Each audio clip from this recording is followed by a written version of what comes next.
नमस्कार नमस्कार और भाई महानमस्कार। आप देख रहे हैं सिर्फ और सिर्फ आपका अपना भरोसेमंद, दमदार और हां थोड़ा सा मजेदार भी ये है राविश कुमार रिपोर्टिंग। देखिए, खबरें तो हर कोई दिखाता है, लेकिन हमारी रिपोर्टिंग की बात कुछ और है। यहां मिलेगी सच्ची बात, सीधी बात और कुछ ऐसी बातें जो आपको सोचने पर मजबूर कर देंगी, साथ ही थोड़ा बहुत हंसा भी देंगी, क्योंकि राविश कुमार रिपोर्टिंग में रिपोर्टिंग होती है, सेटिंग नहीं। तो अगर आप चाहते हैं कि हर बड़ी और जरूरी खबर की तह तक हम आपके लिए पहुंचे, तो अभी इसी वक्त चैनल को लाइक कीजिए, सब्सक्राइब कीजिए और हां, अपनी राय हमें कमेंट करके जरूर बताइएगा। अब शुरू करते हैं, बने रहिए हमारे साथ। भारत के बंदरगाहों की सुरक्षा को मजबूत करने के लिए केंद्र सरकार ने ब्यूरो ऑफ पोर्ट सिक्योरिटी बनाने का फैसला लिया है, जो मर्चेंट शिपिंग एक्ट 2025 के तहत एक वैधानिक निकाय होगा। भारत के कुल व्यापार का करीब 95% हिस्सा समुद्री मार्ग से होता है और देश की 7,517 किलोमीटर लंबी तटरेखा इसे वैश्विक व्यापार के लिए बेहद अहम बनाती है। भारतीय बंदरगाह एशिया, यूरोप और अफ्रीका के बीच कनेक्टिविटी बढ़ाने में बड़ी भूमिका निभाते हैं। देश में 13 बड़े और 200 से ज्यादा छोटे बंदरगाह हैं, जिनकी सालाना हैंडलिंग क्षमता लगभग 1,200 मिलियन टन है। नया सुरक्षा ब्यूरो पोर्ट्स की भौतिक और साइबर सुरक्षा पर नजर रखेगा, जिससे भारत के समुद्री व्यापार और रणनीतिक हितों को और मजबूती मिलेगी। संघ प्रमुख मोहन भागवत ने बंगाल दौरे के दौरान बाबरी मस्जिद विवाद और हिंदू एकजुटता को लेकर बड़ा बयान दिया है। उन्होंने कहा कि मंदिर मस्जिद का मामला सुप्रीम कोर्ट में खत्म हो चुका है। इसके बावजूद बाबरी को दोबारा उठाना एक राजनीतिक साजिश है, जिसका मकसद सिर्फ वोट हासिल करना है। भागवत ने कहा कि यह न तो हिंदुओं के हित में है और न ही मुसलमानों के लिए फायदेमंद। उन्होंने जोर देकर कहा कि हिंदुओं के लिए भारत ही एकमात्र देश है और अगर बंगाल में हिंदू समाज एकजुट हो जाए तो वहां के हालात बदलने में ज्यादा वक्त नहीं लगेगा। संघ प्रमुख ने यह भी कहा कि धर्म सरकारों से ऊपर है और बांग्लादेश में रहने वाले हिंदुओं की मदद करना भी जरूरी है। विकसित भारत जी राम जी बिल को राष्ट्रपति द्रौपदी मुर्मू की मंजूरी मिलने के साथ ही यह कानून बन गया है और अब यह 20 साल पुराने मनरेगा कानून की जगह लेगा। संसद के दोनों सदनों से पारित होने के बाद सरकार इसे 1 अप्रैल 2026 से लागू करने की तैयारी में है। नए कानून के तहत ग्रामीण परिवारों को अब हर साल 100 के बजाय 125 दिन का वैधानिक रोजगार मिलेगा।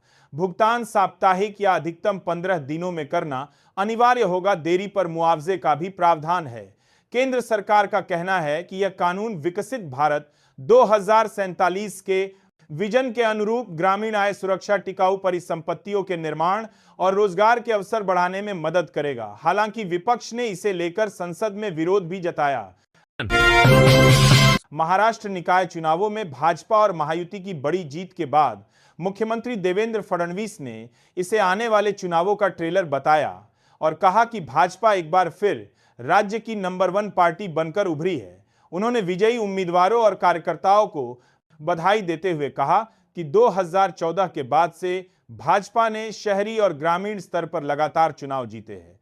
फडणवीस ने विपक्ष पर तंज कसते हुए कहा कि हार के डर से कई दल या तो मैदान में उतरे ही नहीं या उन्हें जनता का समर्थन नहीं मिला। उन्होंने बताया कि इस बार महायुति ने 288 में से 215 नगर पालिकाओं और 5,952 में से 4,331 सीटों पर जीत हासिल की है। सीएम ने इसे प्रधानमंत्री नरेंद्र मोदी के नेतृत्व में जनता के भरोसे की जीत बताया। अरावली विवाद पर केंद्रीय पर्यावरण मंत्री भूपेंद्र यादव ने स्पष्ट किया है कि पहाड़ियों को लेकर किसी तरह की छूट नहीं दी गई है। उन्होंने बताया कि अरावली का कुल क्षेत्रफल 1.44 लाख वर्ग किलोमीटर है, जिसमें से केवल 0.19% हिस्से में ही माइनिंग की अनुमति है, जबकि आज 90% से ज्यादा अरावली सुरक्षित है। भूपेंद्र यादव ने कहा कि कुछ यूट्यूबर्स और सोशल मीडिया पर फैसले को लेकर भ्रम फैलाया जा रहा है। उन्होंने बताया कि नई परिभाषा के तहत एक 100 मीटर ऊंचाई का नियम जमीन के भीतर से शिखर तक की संरचना को ध्यान में रखता है। मंत्री ने भरोसा दिलाया कि सरकार ग्रीन अरावली मिशन के तहत संरक्षण के लिए प्रतिबद्ध है और इस मामले में सुप्रीम कोर्ट को पूरा सहयोग दिया जाएगा। पश्चिम बंगाल के मुर्शिदाबाद से विधायक हुमायूं कबीर सोमवार को अपनी नई राजनीतिक पार्टी का ऐलान करने जा रहे हैं। बाबरी मस्जिद के मुद्दे को केंद्र में रखते हुए उन्होंने कहा कि सिर्फ भावनाओं या चंदे से नहीं, बल्कि सत्ता में हिस्सेदारी से ही मस्जिद का निर्माण संभव है। कबीर का लक्ष्य 2026 के विधानसभा चुनाव में कम से कम 90 सीटें जीतना है, ताकि किसी भी सरकार में उनकी पार्टी निर्णायक भूमिका निभा सके। उन्होंने दावा किया कि अगर तृणमूल या बीजेपी अकेले सत्ता में आई तो बाबरी मस्जिद नहीं बनने दी जाएगी। कबीर ने लेफ्ट कांग्रेस गठबंधन का प्रस्ताव भी रखा है और कहा कि उनकी पार्टी 294 में से 135 सीटों पर चुनाव लड़ेगी। बरहमपुर में बड़ी रैली के साथ पार्टी के नाम और कार्यक्रम की घोषणा होगी। बीएमसी समेत आगामी नगर निगम चुनावों से पहले महाराष्ट्र की राजनीति में बड़ा संकेत मिला है। शिवसेना नेता संजय राउत ने दावा किया है कि राज ठाकरे की महाराष्ट्र नवनिर्माण सेना को महाविकास अघाड़ी में शामिल करने को लेकर बातचीत अंतिम चरण में है और 2 से 3 दिनों में इसका आधिकारिक ऐलान हो सकता है। राउत ने बताया कि यह गठबंधन खासतौर पर मुंबई और 29 नगर निगमों के चुनाव के लिए अहम माना जा रहा है। हालांकि कांग्रेस ने एमएनएस को साथ लेने पर आपत्ति जताई है, जिसे दूर करने की कोशिशें जारी है। राउत का कहना है कि भाजपा को हराने के लिए विपक्षी एकजुटता जरूरी है। उधर हालिया निकाय चुनावों में महायुति की जीत के बाद यह गठबंधन और ज्यादा अहम हो गया है। जम्मू कश्मीर की पूर्व मुख्यमंत्री और पीडीपी अध्यक्ष महबूबा मुफ्ती ने घाटी में बढ़ते अपराध को लेकर केंद्र सरकार पर निशाना साधा है। उन्होंने कहा कि 2019 के बाद बाहरी लोगों के आने जाने से जम्मू कश्मीर में कई नई दिक्कतें पैदा हुई है और अपराध दर में बढ़ोतरी देखी जा रही है। महबूबा मुफ्ती के मुताबिक बाहर से आए लोगों की वजह से स्थानीय कारोबार भी प्रभावित हुआ है और आम लोग धीरे धीरे बदहाली का शिकार होते जा रहे हैं। उन्होंने कहा कि उनकी पार्टी जनता की बात सुनने और यह समझने के लिए लोगों के बीच जा रही है कि हालात कैसे सुधारे जा सकते हैं। पीडीपी प्रमुख ने जोर देकर कहा कि घाटी के लोगों की चिंताओं को नजरअंदाज करना ठीक नहीं है और स्थायी समाधान के लिए संवाद जरूरी है। महाराष्ट्र निकाय चुनावों में महायुति ने प्रचंड जीत दर्ज करते हुए 288 में से 215 सीटों पर कब्जा कर लिया है, जिससे महाविकास आघाड़ी का सुपड़ा साफ हो गया। इस जीत में बीजेपी 129 सीटों के साथ सबसे बड़ी पार्टी बनकर उभरी, जबकि शिवसेना और एनसीपी ने भी मजबूत प्रदर्शन किया। रत्नागिरी, सिंधुदुर्ग और कोकण समेत कई इलाकों में महायुति को स्पष्ट बढ़त मिली। वहीं पालघर में भाजपा और शिंदे गुट के बीच बराबरी की टक्कर देखने को मिली। प्रधानमंत्री नरेंद्र मोदी और गृह मंत्री अमित शाह ने इसे विकास और जनविश्वास की जीत बताया। मुख्यमंत्री देवेंद्र फडणवीस ने कहा कि यह परिणाम मोदी नेतृत्व में सकारात्मक माहौल और संगठन की मेहनत का नतीजा है, जिसने महायुति की लोकप्रियता को और मजबूत किया है। बांग्लादेश में हालिया हिंसा और बढ़ते तनाव के बीच भारत बांग्लादेश सीमा पर बीएसएफ ने निगरानी कड़ी कर दी है। छात्र नेता शरीफ उस्मान हादी की मौत के बाद ढाका समेत कई इलाकों में हालात बिगड़े हैं। मीडिया दफ्तरों में आगजनी और मैमनसिंह में एक हिंदू युवक की हत्या की घटना ने चिंता बढ़ाई है। इसके मद्देनजर बीएसएफ हाई अलर्ट पर है। खुफिया तंत्र सक्रिय किया गया है और घुसपैठ व अवैध प्रवासन रोकने के लिए सख्त कदम उठाए गए हैं। मैत्री एक्सप्रेस सेवाएं निलंबित है और सामान्य पासपोर्ट धारकों की सीमा पार आवाजाही में भारी कमी आई है। कुशियारा नदी क्षेत्र सहित संवेदनशील इलाकों में थर्मल नाइट विजन कैमरे और सीसीटीवी लगाए गए हैं। भारत और बांग्लादेश 4096 किमी लंबी सीमा साझा करते हैं, जिस पर हालात पर लगातार नजर रखी जा रही है। कांग्रेस सांसद और लोकसभा में नेता विपक्ष राहुल गांधी ने शैक्षणिक संस्थानों पर आरएसएस के कथित कब्जे को लेकर तीखा हमला बोला है। जनसंसद में इंडियन स्टैटिस्टिकल इंस्टीट्यूट के छात्रों से मुलाकात के बाद राहुल ने कहा कि संस्थानों में वैचारिक और नौकरशाही दखल बढ़ रहा है, जिससे शैक्षणिक स्वतंत्रता और वैज्ञानिक सोच पर हमला हो रहा है। उन्होंने आरोप लगाया कि सिलेबस और रिसर्च को आरएसएस की विचारधारा से नियंत्रित किया जा रहा है, जो शिक्षा सुधार नहीं बल्कि संस्थानों को कमजोर करने की साजिश है। राहुल गांधी ने कहा कि इससे युवाओं का भविष्य अंधेरे में ढकेला जा रहा है और देश की बौद्धिक आजादी खतरे में है। उन्होंने दोहराया कि शिक्षा को आजादी चाहिए और संस्थान ज्ञान व विज्ञान से चलने चाहिए, न कि किसी विचारधारा से। उत्तर प्रदेश सरकार कल विधानसभा में लगभग 30,000 करोड़ रुपए के अनुपूरक बजट पेश करेगी। वित्त एवं संसदीय कार्य मंत्री सुरेश खन्ना इसे दोपहर 12:20 बजे सदन में पेश करेंगे। उससे पहले मुख्यमंत्री योगी आदित्यनाथ की अध्यक्षता में कैबिनेट बैठक में मसौदे को मंजूरी दी जाएगी। बजट में एक्सप्रेसवे और लिंक एक्सप्रेसवे परियोजनाओं, ग्राम्य विकास, जल जीवन मिशन, कृषि, स्वास्थ्य और पर्यटन पर जोर रहेगा। लोक निर्माण विभाग को सड़क परियोजनाओं के लिए करीब 6,000 करोड़ रुपए मिल सकते हैं। बजट का उद्देश्य बुनियादी सुविधाओं को तेज करना, इंफ्रास्ट्रक्चर सुधारना और पंचायत चुनाव की तैयारियों को सुनिश्चित करना है। अरुणाचल प्रदेश में बीजेपी ने जिला परिषद और ग्राम पंचायत चुनावों में प्रचंड जीत हासिल की है। जिला परिषद की 245 सीटों में से पार्टी ने 170 पर जीत दर्ज की, जिनमें 59 सीटें निर्विरोध थीं। ग्राम पंचायत में भी 8,208 सीटों में से 6,085 सीटों पर बीजेपी विजयी रही। पीपीए 28 और कांग्रेस 7 सीटों के साथ पीछे रही, जबकि निर्दलीय और अन्य दलों ने बाकी सीटों पर कब्जा किया। ईटानगर नगर निगम में बीजेपी ने 20 में से 14 वार्ड जीते। पीएम मोदी और मुख्यमंत्री पेमा खांडू ने जीत पर खुशी जताई और इसे जनता के सुशासन और विकास के प्रति समर्थन का प्रमाण बताया। कर्नाटक में कांग्रेस सरकार के hate speech and hate crime bill 2025 को लेकर विवाद बढ़ गया है।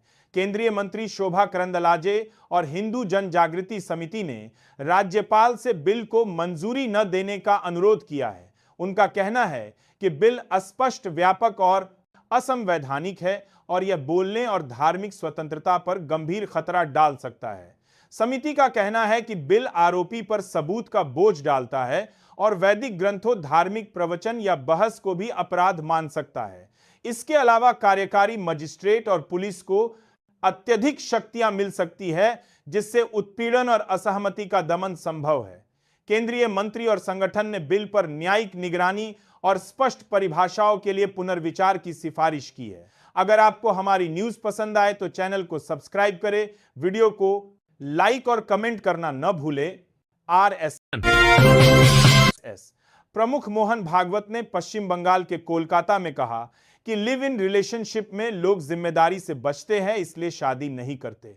उन्होंने परिवार के महत्व पर जोर देते हुए कहा कि शादी केवल शारीरिक संतुष्टि का जरिया नहीं है, बल्कि यह समाज की बुनियादी इकाई है। भागवत ने परिवार को संस्कृति, अर्थव्यवस्था और सामाजिक मूल्य बनाने वाला बताया। उन्होंने कहा, अगर परिवार नहीं चाहिए तो सन्यासी बन सकते हैं, लेकिन परिवार को बनाए रखना और जिम्मेदारी से बचना सही नहीं। बच्चों की संख्या 3 और शादी 19-25 साल में करने की सलाह दी। साथ ही उन्होंने भारतीय जनसंख्या प्रबंधन पर चिंता जताई और 50 साल के अनुमान के आधार पर नीति बनाने की आवश्यकता बताई। बांग्लादेश की पूर्व प्रधानमंत्री शेख हसीना ने हालातों पर चिंता जताते हुए कहा कि देश में अल्पसंख्यकों के खिलाफ हिंसा और भारत विरोधी प्रदर्शन बढ़ गए हैं। उन्होंने यूनुस सरकार पर हमला करते हुए कहा कि उनके शासन में कानून व्यवस्था कमजोर हुई और चरमपंथियों को अहम पद दिए गए। हसीना ने भारत की ओर से सुरक्षा और शरण के समर्थन की सराहना की और कहा कि हमारी खुशहाली और सुरक्षा भारत के साथ मजबूत रिश्तों पर टिकी है। उन्होंने कहा कि अवामी लीग को बिना वोट के शासन करने से लोकतंत्र प्रभावित होगा और चुनावों में नागरिकों का अधिकार खतरे में है। पूर्व पीएम ने यूनुस पर राजनीतिक और संस्थागत अस्थिरता बढ़ाने का आरोप लगाया। पश्चिम बंगाल की राजनीति में नया मोड़ आ गया है। टीएमसी से निलंबित विधायक हुमायूं कबीर ने रविवार को जनता उन्नयन पार्टी की घोषणा की और कहा कि उनका लक्ष्य मुस्लिम वोटर्स को एकजुट करना है।